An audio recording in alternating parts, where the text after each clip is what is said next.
Assalamualaikum warahmatullahi wabarakatuh. Halo anak-anak hebat, apa kabar kalian hari ini? Semoga kalian dalam keadaan sehat. Hari ini kita akan belajar mengenai tokoh protagonis dan tokoh antagonis. Benny senang berlibur di rumah Paman Tagor. Paman Tagor memiliki banyak koleksi buku. Buku-bukunya disimpan di perpustakaan.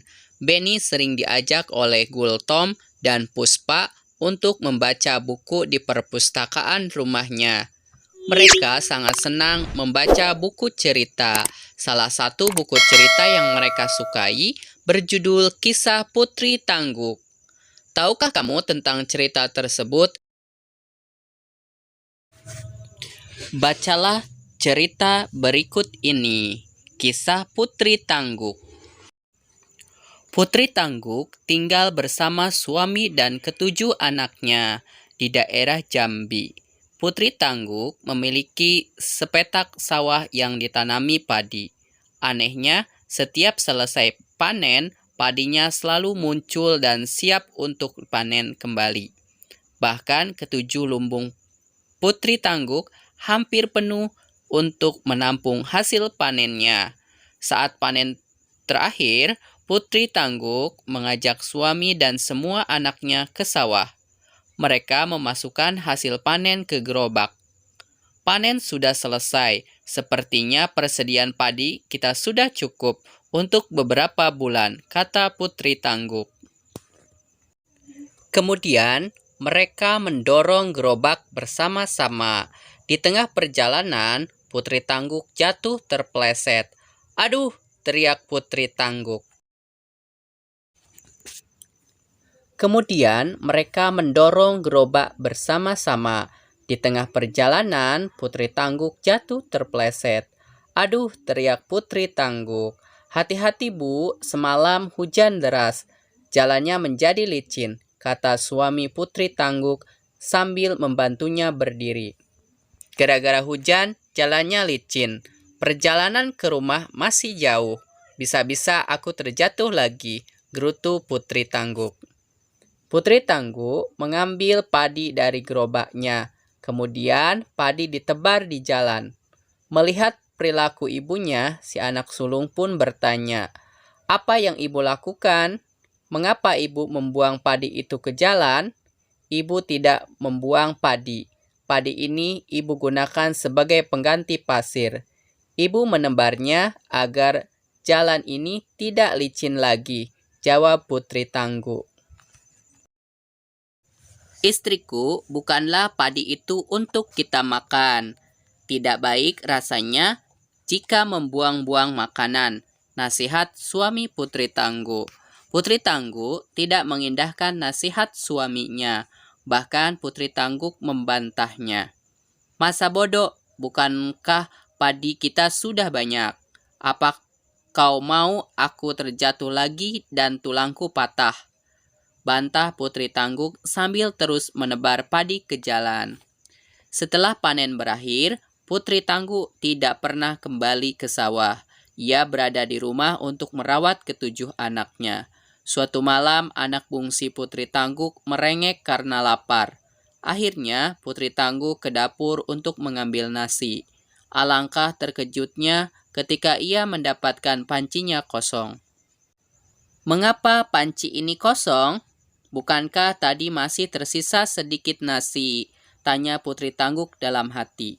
Karena si bungsu terus merengek, Putri Tangguk pun memutuskan untuk menanak nasi.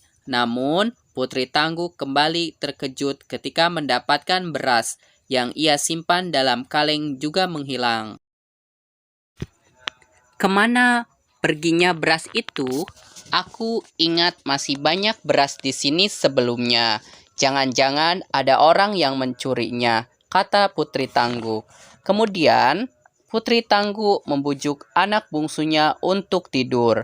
Besok ia berencana untuk menumbuk padi yang disimpan di lumbungnya. Pagi hari, Putri Tangguk terkejut mendengar teriakan suaminya. "Istriku, istriku, cepat kemari. teriak suami Putri Tangguh. Putri Tangguh segera berlari menemui suaminya. Ia menghampiri suaminya yang berada di depan pintu lumbung. Ia pun bertanya kepada suaminya. "Ada apa, suamiku?" tanya Putri Tangguh dengan cemas. "Aku tidak tahu, istriku. Lumbung ini sudah kosong saat aku membukanya," jawab suami Putri Tangguh.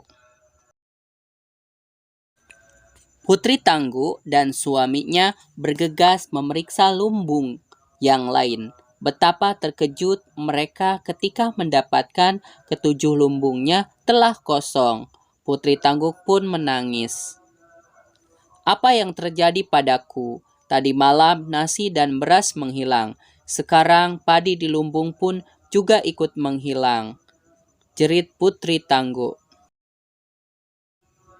"Jangan cemas, istriku. Bukankah kita masih memiliki sawah? Besok kita ke sawah. Siapa tahu padinya telah menguning," hibur suami Putri Tangguh. Keesokan paginya, Putri Tangguh mengikuti suaminya ke sawah. Dengan cemas, setibanya di sawah, tangis Putri Tangguh semakin keras karena mendapati sawahnya telah berubah menjadi semak belukar. Putri Tangguh menangis seharian, bahkan ia tidak mau pulang dan menunggui sawahnya hingga tertidur. Dalam mimpinya, Putri Tangguh didatangi segerombolan padi yang dapat berbicara. "Hai Putri Tangguh, inilah buah dari kesombonganmu. Masih ingatlah engkau ketika membuang kami ke jalan?" tanya padi-padi itu.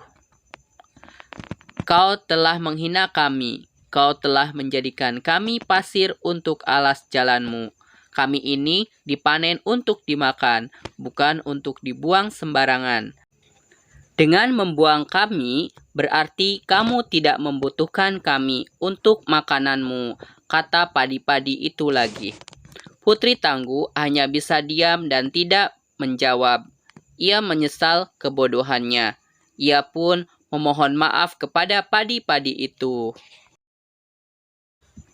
"Tak bisakah kalian memaafkanku?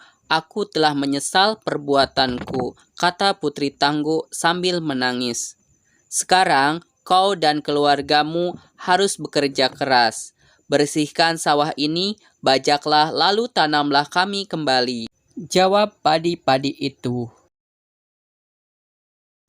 Ketika Putri Tangguh ingin menjawab, ia tersentak bangun dari tidurnya. Putri Tangguh pun kembali pulang.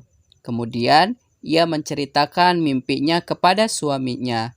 Keesokan harinya, keluarga Putri Tangguh bergotong royong membersihkan sawah dan menanam padi.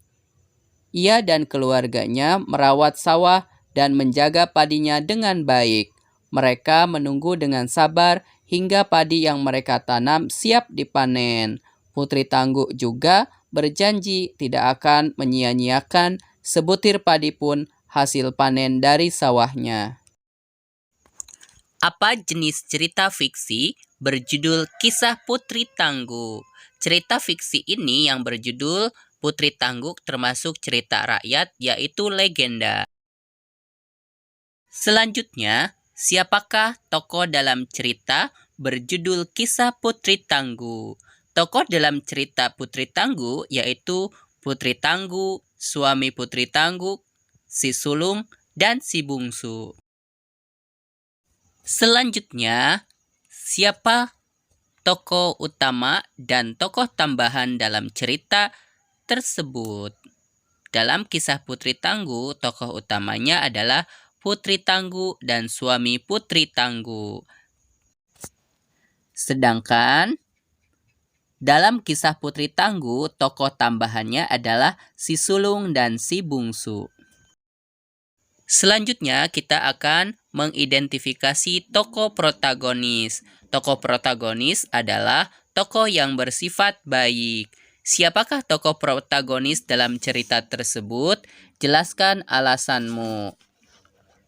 Tokoh protagonis dalam cerita tersebut, seperti yang sudah dibahas di depan, tokoh protagonis adalah tokoh yang bersifat baik, yaitu suami Putri Tangguh dan si bungsu. Apa alasannya? Alasannya, tokoh tersebut bersifat baik.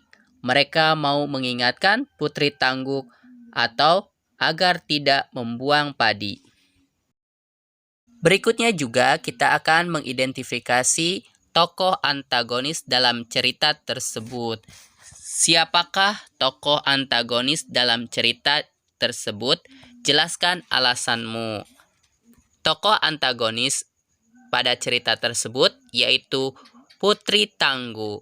Alasannya karena bersifat jahat, karena membuang padi di jalan. Padi untuk bahan makanan, akan tetapi malah dibuang-buang oleh Putri Tangguh. Nah, anak-anak, semua demikianlah video pembelajaran kali ini. Terima kasih sudah menyimak. Jangan lupa like, komen, dan subscribe. Dan klik tombol loncengnya. Terima kasih. Wassalamualaikum warahmatullahi wabarakatuh.